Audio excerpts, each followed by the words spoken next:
and thank you for coming back as we have just this one more hour together before you take all of this information that we've shared with you back to your day jobs. So we recognize it's a lot to take in, over 24 to 36 hours, and we've shared insights that we hope will be useful in making informed decisions at the state and industry level for your business. And workers' compensation, in many ways, has operated in the same way for decades. It's an essential part of the economy, protecting and supporting workers and their employers. However, at NCCI, we recognize that we can't stand still and look at the business and the data in the same way. That's why I thought it was really important to play with your mind a bit and look at that understanding formula. We have to be rigorous about looking beyond those national averages, consider the historical trends for context, the variation of the metrics within the system, and the unique regulatory environments of our 51 flavors. And of course, the most important of that equation is the exponent and the power of the questions. Your experience, your book of business is likely different than the average in some way, driven by your strategic approach to this line of business. So what drives different results across states? We talked a lot about that. We must start with the design of the system, as each state-based workers' compensation system has a similar infrastructure, including compensability standards and thresholds, benefit provisions, waiting periods and retrospective periods, and cost containment measures such as the medical fee schedules or treatment guidelines. So for example, the same injury may be compensable in one state and not in another, and think about the cumulative trauma claims that are happening in California. And fee schedules have different baselines, some indexed to Medicare rates and prices, and others indexed to overall economic inflation. So while the systems are largely the same across states, their implementation and their enforcement can cause differences in results. And all states have the same mission to protect and serve injured workers, so all states are playing the same game, but each state has its own house rules. We could be here for hours on this topic alone, but let's move on.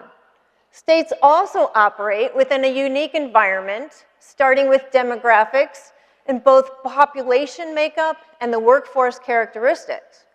And connecting back to what you heard yesterday, Patrick told us about the population and the workforce trends that will impact workers' compensation over the next decade. And overall population growth has slowed and is expected to continue. And this will put increased pressure on states that have already been experiencing population declines and bring new challenges to states that have been used to experiencing population increases. So additionally, both Patrick and Paul talked about the workforce aging. In the next decade, we'll see a growing number of workers over 65 years old, while the number of workers under 25 is shrinking. And this has implications for frequency and severity and will influence the types of injuries that we'll see in the future.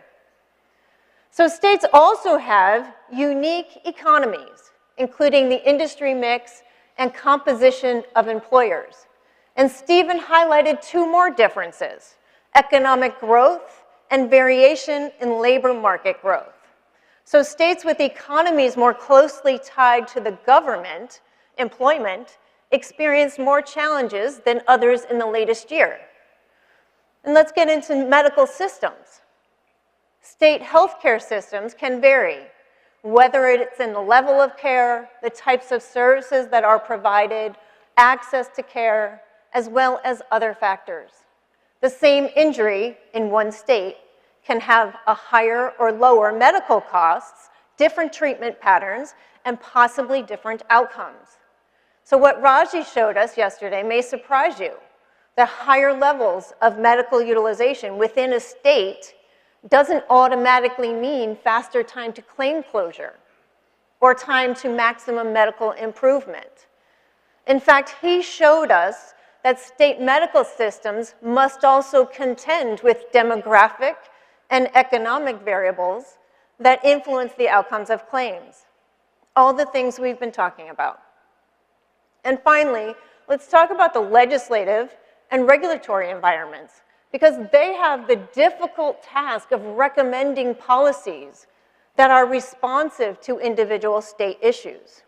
So Nevada is an example where legislative action is increasing the payroll caps and indexing them so they grow with wages. And another example here is the loss cost states versus rate states, and how much carriers can deviate around the Bureau loss costs. For a line that has been in existence for more than 100 years in the United States, there are a lot of levers and variables which keeps it interesting, yet very dynamic. And the last factor to consider is the carrier perspective. Each carrier has its own operational DNA, which can and will impact results. And it can be a very differentiating factor between the results we share and your own experience. So differences in operations, that underwriting, loss prevention, claims management, reserving practice, and strategic initiatives for growth and profit will undoubtedly play a role in understanding results. So NCCI monitors reported results and dives deep into the data to understand how trends in the industry are changing across states, but we can't account for every single variable.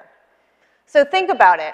Was an increased combined ratio solely the result of changes in frequency or severity trends? Or was it due to an intentional decision to expand risk appetites to grow a carrier's book of business? And when assessing the results, context matters. And this is not intended to be a full or exhaustive list of potential facets that can cause differences. But additionally, each of these variables can interact with each other, adding further variation to the mix. So think about it. If all of the factors together can significantly shape outcomes from state to state, and it's also challenging to make apples to apples comparisons between states. But here's what we can do. We can identify why and how a particular state's results deviate from the average. And we can highlight individual state occurrences that are unlikely to become a trend, and instances where a countrywide trend may seem disconnected from your results. So let's recap some of the state-specific highlights, and we talked at length about the loss experience in Nevada.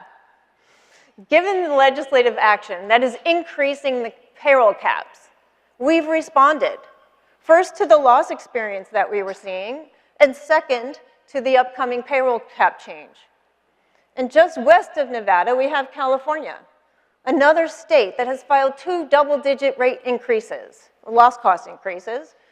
And California's challenges include the increased cumulative trauma claim activity. The share of those claims has been growing steadily over the last few years, and now California's share of cumulative trauma claims is almost 4 times higher than any NCCI state. And there are other state issues that are facing California workers' compensation, and the WCIRB has responded with their filings. And lastly, there's Florida, my home state. For Florida, we highlighted a rather large update to its physician fee schedule, which we included in the January 1st, 2025 filing. But here's what's more important. We're not seeing evidence of these scenarios taking hold more broadly today. But the reality is that no 2 states are exactly alike, and we have to evaluate and treat each state individually in both cost assessments and analyses. That is why we say every state has a story. You might hear that one more time today. At NCCI and across the other bureaus, we do just that. It's our responsibility as stewards of a healthy system to be responsive, to share those trends with you, but more importantly, incorporate it into the loss cost actions as appropriate, like we did in Nevada, like what California has done in its filing, and what we did in response to Florida's notable fee schedule changes. So moving ahead, NCCI will not stop looking. We will keep asking the questions so we spot the trends and the issues as quickly as possible. And I'll reiterate, that's our responsibility as stewards of the system. So we are committed to deepening our understanding with all of the data available in our system. So let me bring this all together. There is not one number that tells the story of a state-based system, not its loss cost change, not a frequency trend, and not a single economic indicator. It's how those elements mix together in context that explains the differences we see across states and in your own results. And when you take a step back from that state-level view, those differences are part of a broader system. And NCCI represents a significant portion of the industry, but our work is strengthened through close partnership with the other bureaus that share our commitment to a healthy system. So together, NCCI California and New York account for nearly 80% of the workers' compensation marketplace. So to close our symposium, we've brought together the leaders of those organizations to share what they're seeing across the system and within their states. So please welcome Tracy Ryan, Jeremy Addy, and Andrea Coleman to the stage.